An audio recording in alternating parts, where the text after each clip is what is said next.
Everybody who's in trouble wants someone to save them. But what if the thing that's saving you is deeply disturbing?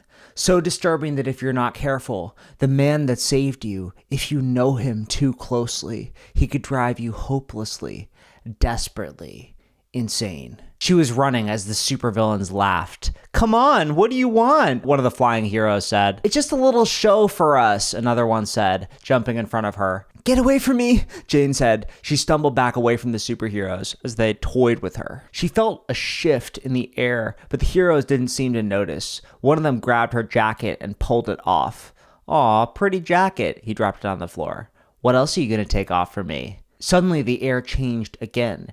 It got cold. The shadows shifted. They went twisting into spirals and spirals and spirals, like shapes that had too many sides. But only Jane noticed. The two superpowered villains were too busy looking at her.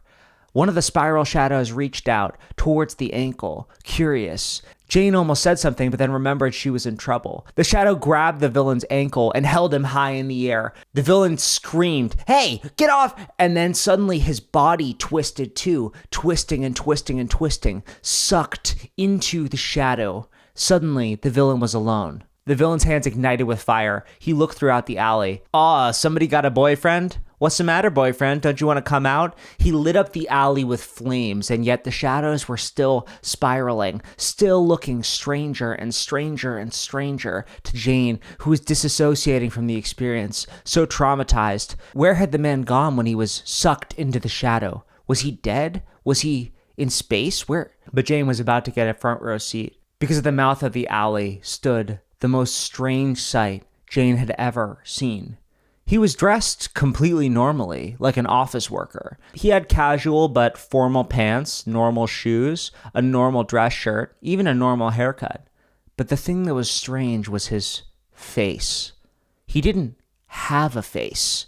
Where his face should have been, there was a spiral going around and around and around. And when Jane looked at his face and saw it, she saw that it was shifting, moving the way the shadows moved. The villain turned and saw him, and his confidence went away like glass breaking. The villain said. "Stay there. I'm strong, you know." "I'm sure you are," the guy at the mouth of the alley said. "Let her go." The villain looked at Jane with an expression of pure hate, and then flew off into the night, burning in the sky. "I don't like taking them to where I take people who do bad things," the man at the mouth of the alley said. Jane was terrified, looking at his shifting face. "It's all right. You don't need to look at me. Look at the other end of the alley," the man said.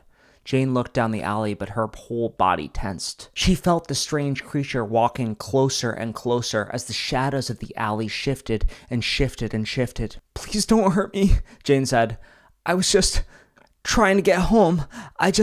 She felt the warm touch of her jacket on her shoulder. "Cold out here," the voice said. "Don't wait up staying home." As she felt him walk away and saw the shadows return to normal, she turned. He was rounding the mouth of the alley, perfectly content to leave her alone. "Wait," Jane said. He turned and looked at her.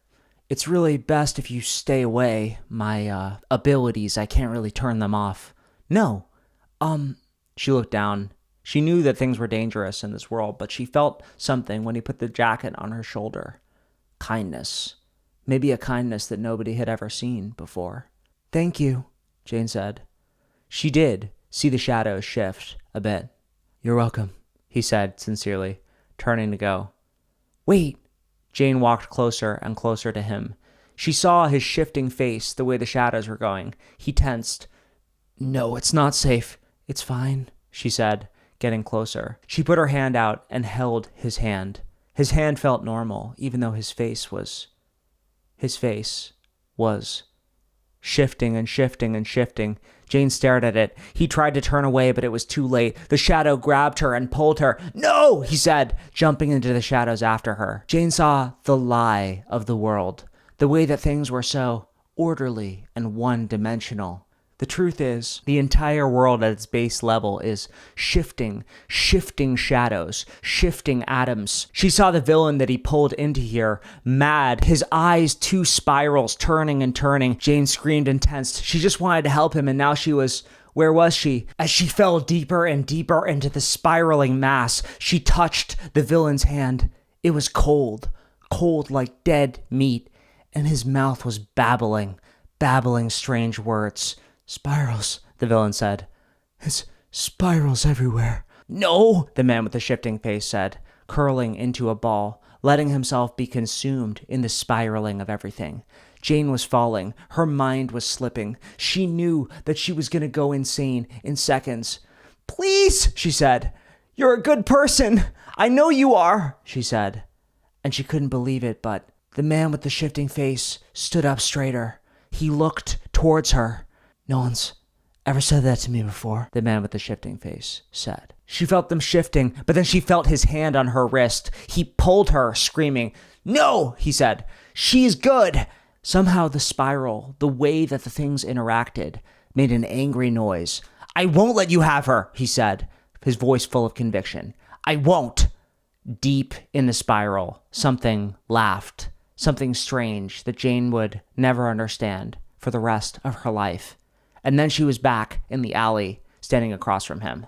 It's not that I don't want people to be nice, he said, walking away. It's that I can't let them get close to me. He walked down the street.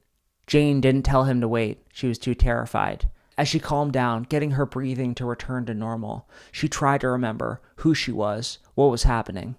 But the thing that she remembered the most was a man with disturbing, terrifying abilities. A man who had every reason to become a horrifying villain, had put the jacket around her shoulders with tender care. He was disturbing. He didn't control it, but he was her hero.